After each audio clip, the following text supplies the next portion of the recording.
Good afternoon, everyone. Welcome to the webinar series, Advancing Michigan Forest Biomaterials, hosted by MIFB, the Michigan Forest Biomaterials Institute. My name is Julie Manley. I'm the Vice Chair of the board for MIFB, and I welcome you to today's webinar, What Can Be Built with Mass Timber Under the Current Michigan Building Code.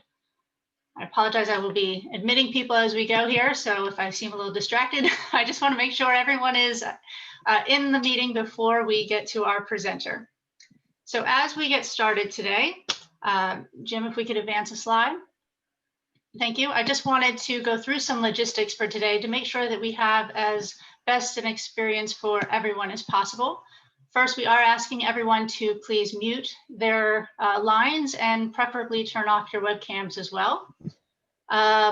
Also, we will be using the chat function for any questions that you have at any time. So please go ahead and submit them at any time you have a question, and we will get to those later in the presentation. And as another moment, just to let you know, this session is being recorded, and we will be posting it on our website following the event. So you will have access to that as well. Next slide, please. All right, as we get started today, I just wanted to give a brief introduction to the Michigan Forest Biomaterials Institute. First, we are a not-for-profit organization founded formally as a not-for-profit in 2016. Our focus is really on greening Michigan's economy through forest biomaterials. You can see our mission there. Really, our focus is on, I should say, we consider all materials from the forest for a wide variety of applications. And we want to advance sustainable production and use of these forest biomaterials for a variety of high-value applications. So, for example, some of the work that you may be familiar with MIFB is, at least this audience is very mass timber related. You may know that we were a co-host of the Michigan Mass Timber Summit that took place in September and October of this year.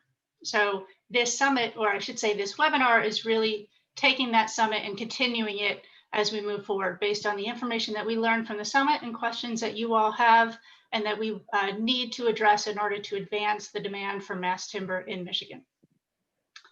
So with that, I would like to also recognize our board of directors. Again, without going through the details, my goal is to get to Jim as fast as we can today to give him the majority of the time.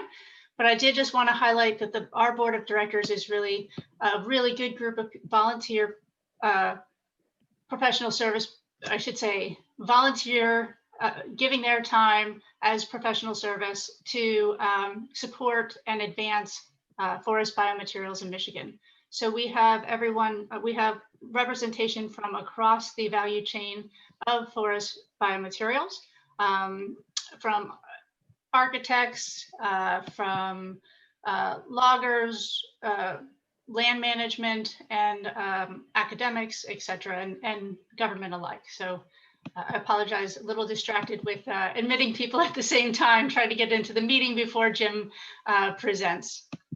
So with that, I don't really want to focus on MIFB. My goal is to focus on advancing mass timber today. And I would like to turn it, thank you, to Jim. With that, I'd like to introduce Jim. Jim Smith has joined the American Wood Council back in 2014 as the Midwest Regional Manager, as a resource for code officials in the states of North Dakota, South Dakota, Minnesota, Iowa, Wisconsin, Illinois, Michigan, Indiana, Ohio, and Kentucky. Prior to joining the American Wood Council, he was the Chief Building Inspector and Zoning Administrator for the city of Waukesha, Wisconsin for 3 years.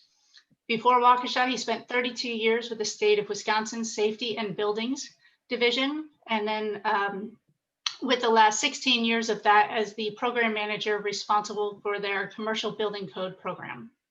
Jim has been very actively involved with the International Code Council, serving on the International Building Code Means of Egress Code Development Committee and their Fire Safety Code Development Committee for the 2003 edition of the IBC and again on the Means of Egress Code Development Committee for the 2006 edition of the IBC. He has been a member of the International Code Council Building Code Action Committee, also abbreviated BCAC, since its inception in 2011.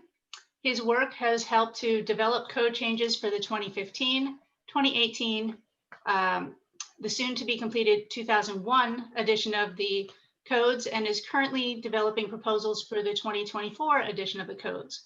I can't think of anyone better to be presenting to us today. Thank you, Jim, for being here, and I'll turn it over to you. Thanks, Julie. Good day, everyone. What I got up here on the slide, and I'll advance through a few of these quite quickly, but AWC worked with ICC in putting together a series of PowerPoint presentations, a series of webinars that were geared towards the new mass timber provisions that are being included within the newer editions of the code. And as a part of that, it also included information like this presentation, what we're doing here. Now, what I'm actually going to be focusing on here is 2015 edition of the IBC, which is the essentially what the 2015 Michigan Building Code is. The description, this kind of gives you an idea on what I'm going to be talking about. You all pretty much had a look at this, and I'm guessing that's a good reason for why you decided you wanted to join us today. This is basically the learning objectives, just to give you an idea on what we're hoping that you'll be able to recollect after we're done with the presentation. The module, this timber series module that we put on with the ICC, is a 6-part module, and basically this presentation is geared off of module 2, which when I say geared off, because module 2 was primarily dealing with the code provisions that are in the newer edition of the code, and then those provisions that existed in the 2015 and 2018 code, kind of as a lead into what what we got into the latter part of the series, where we're dealing with the actual tall mass timber code provisions. So this one is kind of going to step back and give you an overview and try to highlight those provisions that are included within the 2015 IBC. Enjoy, by all means, join in, ask questions in the chat. So to kind of get your juices flowing, one of the things that is often asked is, how has heavy timber evolved? And also, is heavy timber different than mass timber in the 2021 IBC? Now, as we move forward, one of the things as the different materials, there have been a lot of them that have been around for a long time, but newer materials that were put into place for the 2015 IBC were the primary step that led towards some of the advances that are coming in the upcoming editions of the IBC. And probably more so than any of the others is the 2021 provisions, which included the tall mass timber provisions. We want to think about those. But prior to 2021, and even prior to the 2015 IBC, there were a lot of mass timber elements that were included within the code, whether it was sawn timber, mechanically laminated decking, some of the very, very old provisions that have been included within the code. Glue laminated timber has been around since the late 1800s. So when the codes were first incorporated, they of course were included.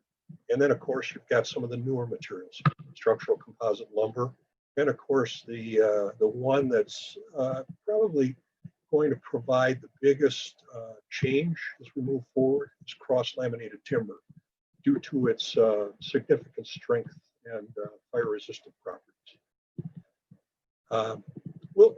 What we're going to try to do is introduce you to the basics of IBC Type 4 construction, which can include traditional timber frame, as well as more advanced structural composite lumber, and how these materials are addressed in each progressive version of the IBC, with a shorter primer on what's coming for as far as mass timber.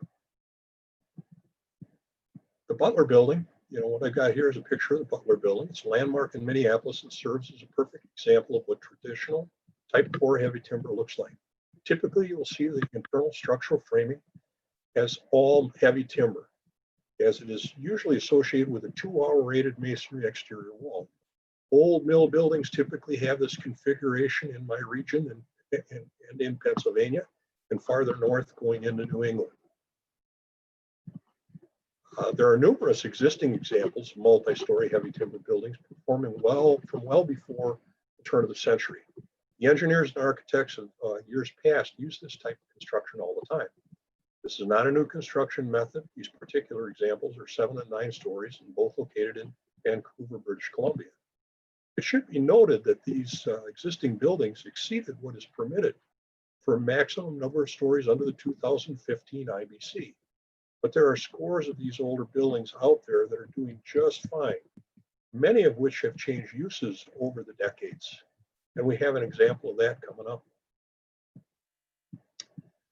Typically, they have solid elements that do not include concealed spaces in the floors and roof structures, and the vertical structure is exposed. Many of these buildings have had sprinkler systems added over the years to improve reliability against fires and also to accommodate changes in use. This is Montreal, the original fire department building. Currently, it's been adapted to provide housing up above. Here's a striking example of type 4 heavy timber. Note the detect deflection or sag in the beam. Glulam, short for glue laminated timber. Glulam beams of this size can actually have a camber or radius curves designed into them, so the radii may or may not actually be visible to the naked eye. Typically, of all the lumber species used, southern yellow pine will permit you to use the tightest curve or radius in your glulam beams. T3, here's a building that's up in my area of the Midwest, so up in Minneapolis. T3 stands for Timber, Transit, and Technology. On this building, they utilized nail laminated timber decking combined with glulam beams and columns to make the striking and more sustainable building with substantial reductions in the embodied energy of the building and a more prototypical concrete or steel structure of the same size. This is a project that's under construction. It's nearing completion in Denver, and it's using glulam beams and columns for the main framing. As far as the outline, what we're going to do now is I'm just going to really quickly go through some of the mass timber elements that are out there. For the first segment, it's going to be what I've categorized as some of the older products. So, as you can see from the list, we've got a number of acronyms associated with all these different products. You got HT for heavy timber, glulam, GLT. If you have glue laminated timber that's used as a floor or roof slab, it's referred to as GLT. Then you've got nail laminated timber, NLT. Then into the newer ones, you've got DLT, SCL, LVL, PSL, LSL, OSL, CLT, and MPP, regular alphabet soup. The National Design Specification, or NDS for short, is a design guidance document published by the American Wood Council. It provides guidance, references, and calculations for design professionals that are using wood as a structural framing material. Chapter 4133, beams and stringers, refers to lumber of rectangular cross-section, 5-inch nominal or more thick, with the width more than 2 inches greater than the thickness. It's graded with respect to its strength and bending when loaded in the narrow face. Chapter 4134, posts and timbers, refers to lumber of square or approximately square cross-section, 5 by 5 inches nominal and larger, with a width not more than 2 inches greater than thickness, graded primarily for use as posts or columns carrying a longitudinal load. You can download copies of the NDS from our website, www.awc.org. Next is glue laminated timber. As I indicated, glulam has been around for a long time. This set of photos is to show the size and scale of some of the larger glulam beams and columns. Remember the depth of the beam from the previous slide that was being hoisted into place? Glulam beams can truly be massive in size and their inherent strength. Here's another laminated timber glulam product. This is GLT when used as a part of a glued up panel assembly. Pay attention to this detail and compare and contrast it to the upcoming slides on mass timber when we start to discuss CLT or cross-laminated timber. They're similar but different. Another of the older materials, it's basically what you're dealing with when you're dealing with mechanically laminated timber or nail laminated timber. These are typically 2x, materials that you might normally use for joists that are put together side to side and then nailed, or in terms of other type of connections, you might even see dowel laminated timber as we move forward in time. The nailing, which the fastening, the specific fastening schedule that has to be followed to comply, it can be done in the field. Most often it's done on a factory floor, often climate controlled and other weather to facilitate good quality control. Here's that grouping now. What I've got here, these are the newer products. You've got dowel laminated timber, the structural composite lumber series, which includes LVLs, PSL, LSL, OSL, and then we'll get into the cross-laminated timber and mass plywood panels. This is what I have here. This is a picture that's basically showing a newer product that fits into the mechanically laminated category, just like nail laminated timber or NLT. That's a dowel laminated timber, and that's DLT. These pictures are from the 111 East Grand project located adjacent to the river in downtown Des Moines, Iowa. The project is only 2 blocks from the office of the Des Moines Building Department. This is not a tall wood project. The building officials from the City of Des Moines Permit and Development Center indicate the project is a 4-story Type 3B office building, and it meets all the building code limits for height, stories, and areas that were in effect at the time of their approvals. On the left is a close-up of the DLT with the red arrows pointing to the dowels. The center picture is showing the DLT being supported by glulam, glulam timber beams and columns. The center bottom is the ICC ES evaluation report. It's ESR 4069, which outlines the acceptability for its use, and on the right is the finished building. Here's some fairly common examples of SCLs, or structural composite lumber. And it's a family of engineered wood products created by layering dried and graded wood veneers, wood strands, or wood flakes with waterproof adhesive into blocks or billets of material. Those are subsequently milled into specified sizes. Structural composite lumber, which includes laminated veneer lumber, parallel strand lumber, laminated strand lumber, and oriented strand lumber. Here's a CLT. Now, if you compare this CLT, or cross-laminated timber panel, to the panel comprised of glue-laminated boards, you will the similarities in concept to plywood veneers, but in a nominal solid sawn lumber scale. So you've got 2x materials that are installed in one direction, and then for the next layer, those laminations are installed perpendicular to the first, and so on and so forth. The strongest configuration is when CLT panel is installed with its top and bottom laminations or layers perpendicular to the bearing wall or supporting column line below. Here's a picture of another, probably the newest of the types of products that are out there. The mass plywood panel, or MPP, it's a product that uses plywood veneers to make up the large product that is sized to meet the minimum heavy timber dimension thickness required in the IBC. Now what I want to do is I want to get into basically the building code itself. In this case, when I refer to the 2015 IBC, I'm also referring to 2015 Michigan Building Code. There was a proposal as we led into 2015, so leading up to the 2015 IBC. AWC put forth a proposal to include some of the minimum lumber net sizes that were used for structural composite lumber, similar to those that already existed in the table that you have shown on the screen. Over to the right, it gives you the minimum width and then the minimum depth that you would expect to see out on the job site. Now, to talk about cross-laminated timber, or CLT, we had a provision that added CLT to exterior and interior walls, floor, roof assemblies, and that was included in the 2015 IBC.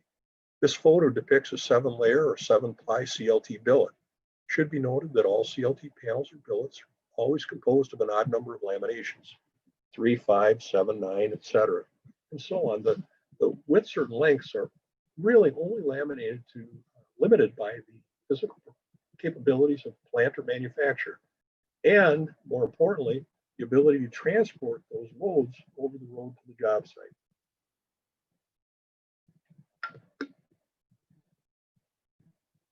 Cross-laminated timber was introduced in the 2015 International Building Code with the inclusion of its definition and its reference standard PRG 320. Please pay careful attention to the standard and see APA PRG 320. It is of critical importance in the 2015, but it becomes even more important as we move forward in time and consider how its impacts and what things needed to be changed in order to accommodate the tall mass timber provisions in the 2021 IBC. As noted previously, the 2015 IBC now has provisions for all mass timber products. Later on in the series, we'll discuss tall wood. We won't be going over that today. Here's basically, as you can see, when we're dealing with the IBC, heavy timber and type 4 construction, you see that we added a sentence about cross-laminated timber at the end of 602.4. So, and in this case, what we've identified is that for size, for the actual dimensions on the product, they're the actual dimensions. This is criteria. This is provisions that are included for the exterior walls of CLT, with option number 2 being a 1/2-inch thick gypsum board. And compare that to the exterior wall protection in the follow-on where we've gotten even more restrictive when we deal with the 2021 IBC provisions. Floors. For the floors, the 4-inch minimum thickness coincides well with the smallest layup of CLT, which would be 3-layer CLT panel, and at approximately 1 3/8 inch per lamination for an approximate minimum thickness of 4 inches. The 3-ply layup also fits in very nicely with the CLT definition of Chapter 2 of the IBC. The criteria for eliminating gaps is based upon the manufacturer's practice of kiln drying the lumber to an approximate moisture content of 8% prior to fabrication. In this provision, what we did is we added wood structural panel. We added a 15/32 wood structural panel to the floor construction provision in Type 4. The strength and fire performance qualities of that wood structural panel is well documented and is basically equivalent to the 1/2-inch particle board that was included in previous editions of the code. For the minimum 3-ply CLT panels, manufacturers would have to typically reduce their individual lamination thicknesses to hit the minimum 3-inch specification for CLT utilized in roofing applications. When you're dealing with interior walls, you'll want to note that what we're dealing with here is not stick frame.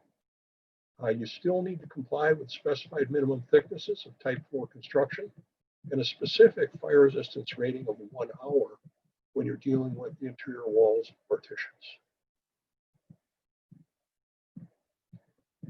Here again, 4-inch minimum dimension that we provided or that's called out in the code is based upon the industry's use of a 1 3/8 inch individual lamination with a target thickness of 4 inch for a 3-ply panel. Exterior walls, of course, must be more robust than that. Now, what I'm hoping to do here in these next series is, I think this is probably what folks are most interested in is when they think about what's being permitted by the current code. I think what folks oftentimes are referring to is the IBC provisions associated with heights and areas. So, how big and how tall can these different types of buildings be? One of the documents that, we pulled a lot of the material and the information included in the next few slides from is the ICC, another of the joint AWC ICC publications. And this is our code conforming wood design series of documents. We've got that for the 2012, current code in Michigan, which is the 2015 IBC. And then we'll also have it for the 2018, and they're developing the same document for the 2021 provisions that are coming out. Nothing really changed with regards to heights and area from the 2012 or the 2009 to the 2015 version of the I codes. Chapter 6 of the IBC defines types of construction, with wood frame construction typically found in types 4, 5, and 3. Additionally, the IBC has specific applications that permit the specific provisions of wood in construction types 1 and 2. These circumstances will be addressed in sections 2 and 3 of the code conforming wood design document. One of the things that I do want to note when you're dealing with the code conforming wood design document, that's available for free. You can download that for free from our AWC Wood website. So that's www.awc.org. Chapter 6 of the IBC is where you'll find the different types of construction defined. And it's the wood frame construction typically is found in types 5, 4, and 3. Additionally, the IBC has specific applications that permit the use of wood in construction types 1 and 2. Type 4 construction, or type 5 construction, permits the use of wood or other approved materials for structural elements, including structural frame members, bearing walls, floor and roof construction, as well as non-bearing elements such as exterior walls and interior partitions. Type 5 construction is further defined as type 5A. That's where you'll have all of the bearing conditions, all of the bearing elements of 1 hour fire resistance rating. Type 5B is basically stick frame construction where there is no fire resistive rating requirement of the different building elements, except where those building elements might be used for another purpose, like an occupancy separation or a fire barrier. Cold form, light gauge mild steel studs are also permitted in type 5 construction. This picture is showing the typical frame or stick construction. Type 4 construction, or heavy timber, HT, has exterior walls that are made of non-combustible materials, fire retardant treated wood, or protected cross-laminated timber. You can take a look at section 602.4.2 to find out a little bit more about the details of that.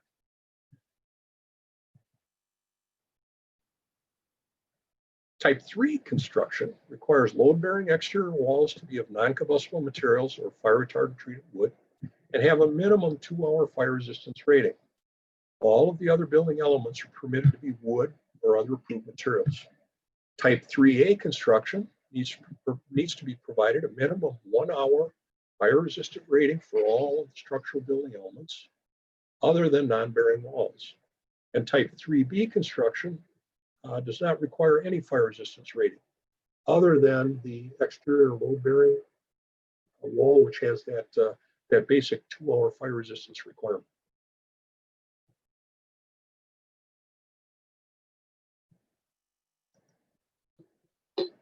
Types 1 and 2 construction require the building elements to be of non-combustible materials. Section 5 and 6 of the CCWD outlines circumstances where wood is permitted in type 1 and type 2 buildings. Typically, they're permitted to be used in roof construction.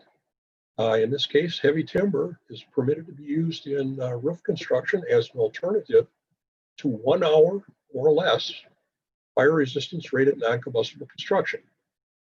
You'll want to take a look at that. That's actually, if you have an opportunity to look in your code, you'll find that in table 601, and that's footnote C. And footnote C is applicable to all of the types of construction other than type 1A buildings. When the first edition, the 2000 edition of the IBC was published, wood buildings were allowed to have areas and heights commensurate with the largest buildings permitted for each construction type under at least one of the regional legacy codes. Since then, allowable building sizes have not changed significantly, although the number of buildings that qualify for unlimited area under the special provisions of Section 507 has expanded. In addition, special allowances for various building features such as sprinklers or the use of fire retardant treated wood continue to be added. As a result, size thresholds for wood structures have more often been determined by structural considerations rather than by code limitations. This is the first part. When you go to the Code Conforming Wood Design publication, figure 14, that incorporates 3 different segments. This is the first part of the segment that deals with the, basically it's a condensed version of the provisions in table 504.3, which is the allowable building height for the buildings. The maximum height and area of the structure is dependent upon the occupancy classification and the presence of an automatic sprinkler system, as tabulated in tables 504.3, 504.4, and 506.2. Additional increases may be granted depending upon the building location on the lot or using some of the design options recognized in Chapter 5. Upper limits for the size of certain occupancies without sprinklers are located in Chapter 9 of the IBC. These increases and limits are discussed in detail in that section. This now I'm under the second part of figure 14, which deals with the number of stories above grade that are permitted. So if you compare this to the previous slide, this one deals with the numbers of stories that are permitted based upon the occupancy classification, which is the row over to the left. So you've got the various occupancy classifications listed, and then over to the right, based on the types of construction that primarily allow wood construction. So we've got this truncated version, which deals with type 3, type 4, and type 5, and what those limitations are. And you've got included within there the NS, which means if the building is not sprinklered, what are the number of stories above grade that are permitted? And then the next one in each of those categories for occupancy is the S, and that means that it's protected by a sprinkler system. And this is the last part of the table. In this case, what we've got is an allowable area factor that basically gives and provides to you for, again, those occupancies, kind of common occupancies that are permitted for the types of construction that we utilize, and then corresponding to the actual types of construction for type 3, type 4, and type 5. And as you can see, in this case, what we've got on the table to the right, you've got the rows are basically broken up into not sprinklered, NS, sprinklered 1 story, and then sprinklered multiple story. And those numbers that are included there are actually brought into play when you start plugging them into the different formulas and the different applications of the code. As I indicated earlier, nothing really changed with regards to the heights and areas from the 2012 to the 2015 edition. Section 10 of the CCWD includes all of the building area tables. There's 18 tables from various occupancies. You got the assembly group A, business group B, educational group E, factory group F, institutional group I, mercantile group M, residential group R, and storage group S. And then the different tables that are included. So you get from those that you can see on the list there up to the 18 various tables that are included are then expanded on based on the sprinkler protection that's provided. In the next series of slides, I'll be showing the tables from some of the more common occupancies. This first one is on the business group B, an example of one table in the back of the CCWD publication. The table is dealing with buildings not protected by an automatic sprinkler system and used as a business occupancies. There are tables for all 8 occupancies that the publication addresses. These can be used to quickly determine allowable building areas, sizes, based on estimated open frontage and whether it's protected by a sprinkler system. What I've done on this slide, is I basically zoomed in and narrowed in on type 4 construction. So it can be compared to the other types of construction.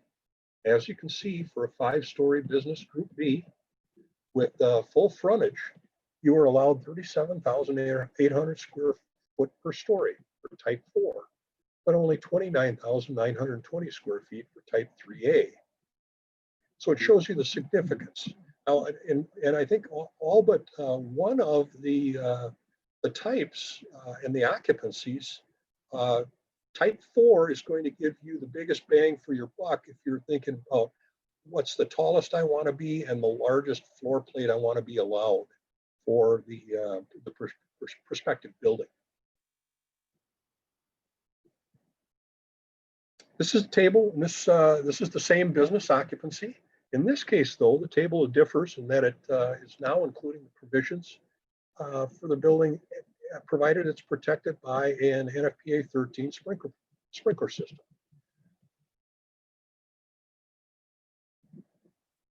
Again, this is all I'm doing is zooming in to focus your attention to the type 4 heavy timber column, so you can see and compare that to the other types of construction. As you can see, a 6-story building could be 67,500 square feet for type 4 and only 53,430 square feet for type 3A.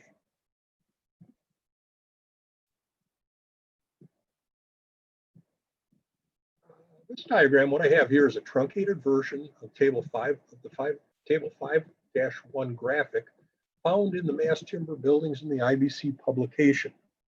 The publication, if you look at over on the left-hand side, we've got the IBC over there, and then the lower the book that we're showing is that publication, which is available for purchase from ICC. This is simply showing how big a fully sprinklered office building type 4 construction might be when using the 2015 IBC, absent any increase for frontage. You will want to note that the average area per story is based on the allowable building area being equally divided by the maximum number of stories. The provisions would differ if the individual stories were not equally distributed. This is an example of another table found in the back of the CCWD publication. This is table 5, which is for the educational group, group E occupancies.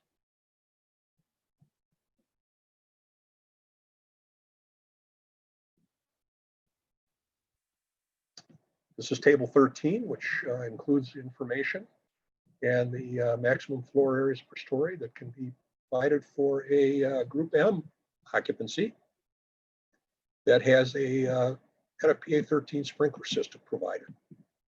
And just like all of the others, in this case, I won't zoom in because a group M occupancy probably on the less common of the types of buildings that we'd want to incorporate type 4 heavy timber. Now I'll jump into one of the more common occupancies that exist out there and would potentially be using mass timber. That's Group R. Now in this case, we've got other information that's basically going to focus on a little bit different system, a little bit different information. And we've got the group in the first portion of the table on the top part. Those are for the groups R1, R2, and R4. The lower portion is for the group R3. And again, they're all, in this case, the tables are based upon a sprinkler system being installed, but instead of it being an NFPA 13 sprinkler system, it's an NFPA 13R compliant sprinkler system. This is an example. Now what we've got here is similar to the previous table. But now what I've got is the table for the group R occupancies. And in this case, incorporating an NFPA 13 compliant sprinkler system.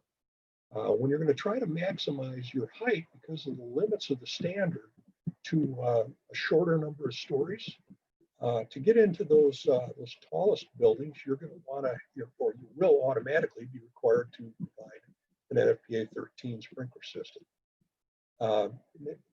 What I've done here is just like in some of the other previous tables, I'm incorporating for you, got some of the those occupancies blown up. And then I wanted to focus instead on group R1, R2, and R4. R1 is hotels and motels. R2 is apartment type buildings. So it kind of gives you an idea.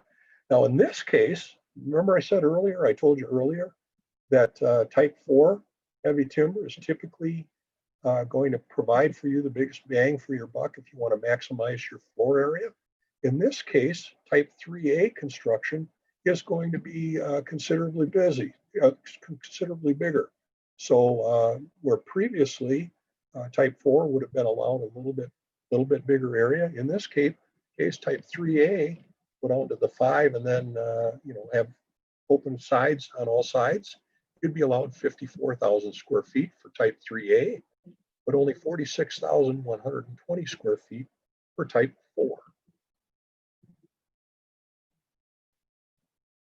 Well, that's it for the taller buildings. Now, what I want to get into and I want to cover is those segments of the IBC that permit unlimited area buildings. Now, it's very narrow in scope, so you'll want to follow along. And what I've tried to include is those basic criteria. We've got some graphics here for you.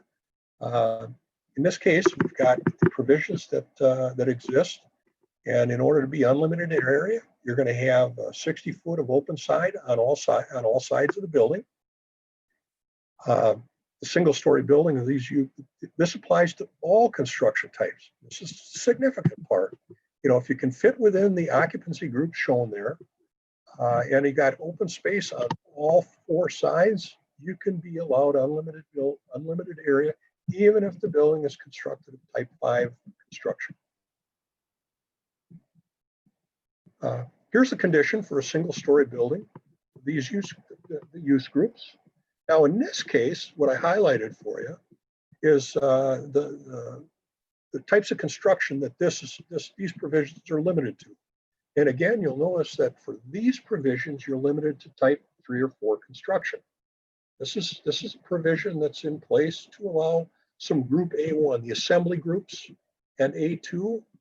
And it's allowed in an unlimited area mixed occupancy building that might include groups B, F, M, or S. So if you think about mall type applications, those types of things, that will allow those assembly occupancies to be located in that same unlimited area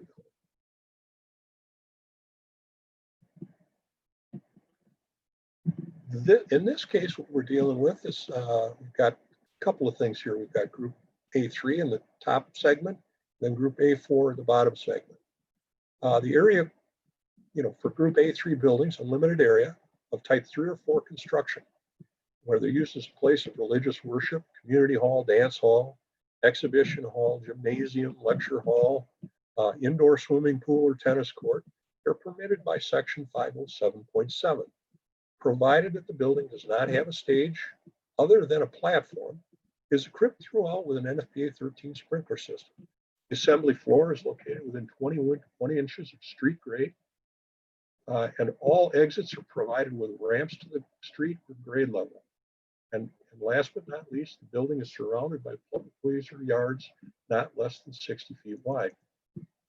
The next segment, or the segment below, is for the Group A4 buildings, type 3B, 3A, and 4 construction. And those are permitted by section 507.4 for indoor activities, such as tennis, swimming, skating, and equestrian venues. The sprinkler system is not required if exit doors lead directly outside from participant areas, except for storage rooms, press box, concession booths, or other spaces ancillary to the sporting activity. All those are to be sprinkled. And they have to have a fire alarm system with manual fire alarm boxes as installed throughout and as specified within section 907 of the IBC. Here's another of the unlimited area provisions. In this case, it's the unlimited area provision that exists for a Group E for education occupancy. So think kindergarten through 12th grade. And to be unlimited area Group E buildings, they're permitted by section 507.11 when of type 3A or 4 construction, and each classroom has 2 means of egress, one of which is to be a direct exit to the outside of the building, and the building or to the outside of the building complying with section 1020, and the building has to be equipped with the NFPA 13 sprinkler system. The other requirement is the building must be surrounded on all sides by public ways and yards not less than 60 feet in width.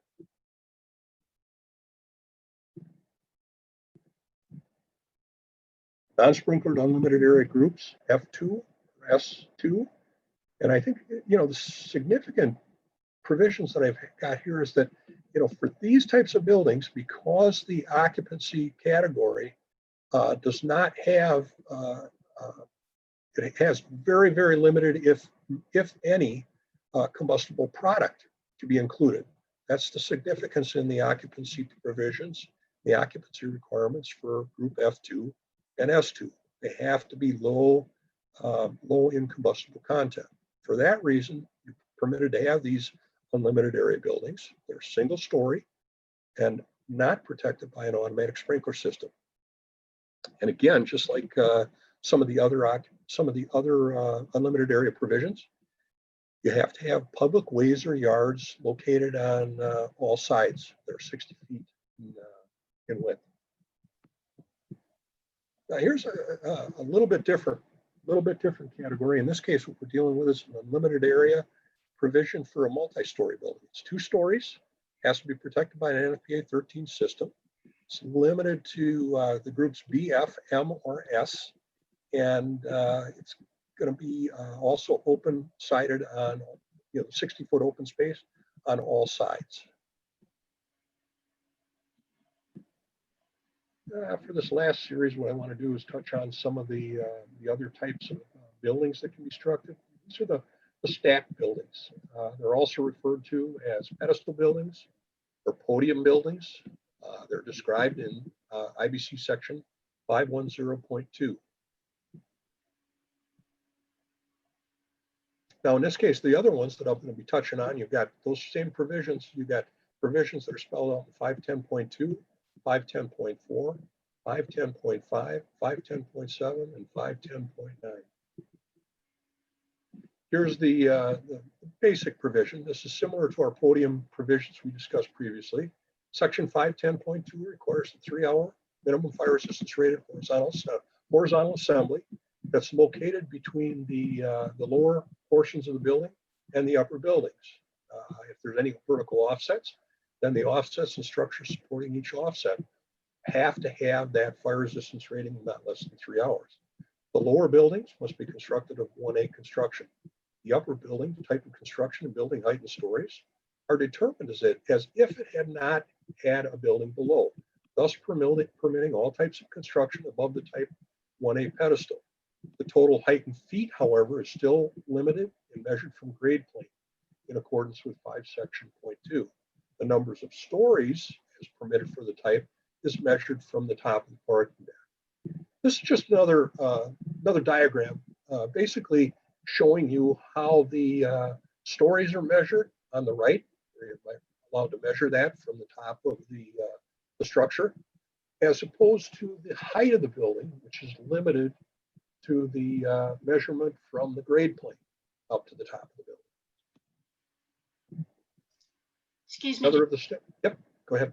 When you have a moment, if you could start wrapping up, we'd like to, and we may Yep. run over, that's okay, but we want to get to some of the questions as well. Yeah, I'll bang through these real quickly. Thanks. Okay, this is just another diagram that explains some of the provisions that are included. This one is in 510.4. And then we've got provisions for open parking garages and what can be built on top of those open parking garages. And then last but not least, the stacked buildings where you have multiple, you're allowed to have actually multiple buildings on top of the pedestal. And here we are. Excellent, thank you. I knew we were getting close. I didn't know exactly how Oh, close. yep. I was almost there. No problem. No problem. So we went through a lot of stuff quickly. I hope we got some questions, and hopefully we'll be able to expand on anything or answer any questions you might have. That's great. And as you can see on screen, Jim has provided his email address and has been very open to receiving questions if you have any as well. So I'll just point that out as we get ready for Q&A. Ryan Martin, if you are still on the line, if you could turn on your mic, perhaps webcam, but at least your mic. You have a question? Perhaps he's not still here. His question is related to the use of gypsum or mineral wool for encapsulation and FRR requirements. Okay. Well, of course, mineral wool, is incorporated. In a lot of cases, it's incorporated within fire-resistant rated assemblies. It's not necessarily part of fire retardant treatment, but it's one of the non-combustible insulations. It's oftentimes included within fire-resistant rated combustible construction. It enhances typically will enhance the fire-resistant rating a little bit better than if you had, for instance, an open stud cavity, if you had a wall assembly. By adding the mineral wool insulation, you can usually have an increase in the fire-resistant rating for that assembly. Thank you for that. If anyone has, we're going to continue with the questions. If anyone does have a question, you'd like to raise your hand, I believe there's a way to do that. You're welcome to indicate that, and I'll keep looking if you have a question popping in. The other question we also received was regarding connections such as wall to roof. Where should someone go for more information? As we move, for connection information, probably the best source when you're dealing, of course, when you're dealing with wood construction, is our NDS. The NDS has all of the information relative to the design of connections in wood construction. So whether you're thinking screws, dowel type, which are screws, bolts, those types of connections, the nailed connections, all of that information is included within the different chapters of the NDS. Thank you. And we also have another question, and this might be something you could jump to in your presentation. I don't know. Would you be able to provide the link to the downloadable standards? Do you have that, something that you could point to on screen, or maybe we could put it into the chat function? I don't have anything on the screens or on the slides. Yeah, no, I don't. As far as where those links are, but for the AWC publications, and that includes the NDS, that includes that code conforming wood design publication that we have available for free on our website. You can just go to www.awc.org, and then we have across the top over on the left-hand side, there's all kinds of links that will take you to the publications. Typically, the quickest way to get there from our website is to go to, when you get to the website, go to codes and standards. There's a link where you can click on that, and that'll take you to the page where it'll give you kind of an outline of all of the different codes and standards that are included, and then a link to pop open each one of them. And included in there, because the publications that we have are support information relative to the codes. Those are included on that location as well. For the ICC publications, you're going to go to www.iccsafe.org. So iccsafe.org, and you're going to find their store is where they'll have all of the publications, whether you want copies of the code or if you'd like to get a copy of that publication on tall mass timber. All right, thank you so very much. I appreciate it. I don't see any other questions unless somebody raises their hand or uses some reaction to indicate their interest in asking a question. I'll give that a second. Yeah, and what I can do, Julie, again, I don't know, what you'll have as far as information that can be included on your website, but what I can do is I can provide to you the links that would be more direct links to the code conforming wood design publication. It'll be a link that can take you directly to that spot on the website rather than having to go to our base site and then follow through. I can also provide you with a link to the ICC website that'll be more direct. All right, excellent. Thank you. That'd be great. We'd be happy to put that on our website. And as we wrap up, first of all, I want to thank you very, very much. This quantity of information compiled as you have it really can't be provided by anyone but yourself, and you know it better than anyone. So thank you so very, very much for sharing that with us today. Do want to mention that we do have more webinars coming. We are in the midst of setting those up. Topics that are proposed right now include hardwood mass timber, challenges and opportunities.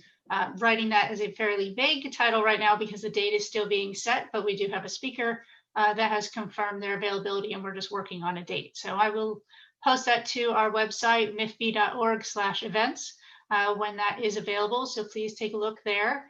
And also another topic that has come up as well is mass timber for affordable housing. So we do expect to be along those lines in the future, as well as addressing other forest biomaterials. So thank you, Jim, very, very much for your presentation today and for everyone and their participation.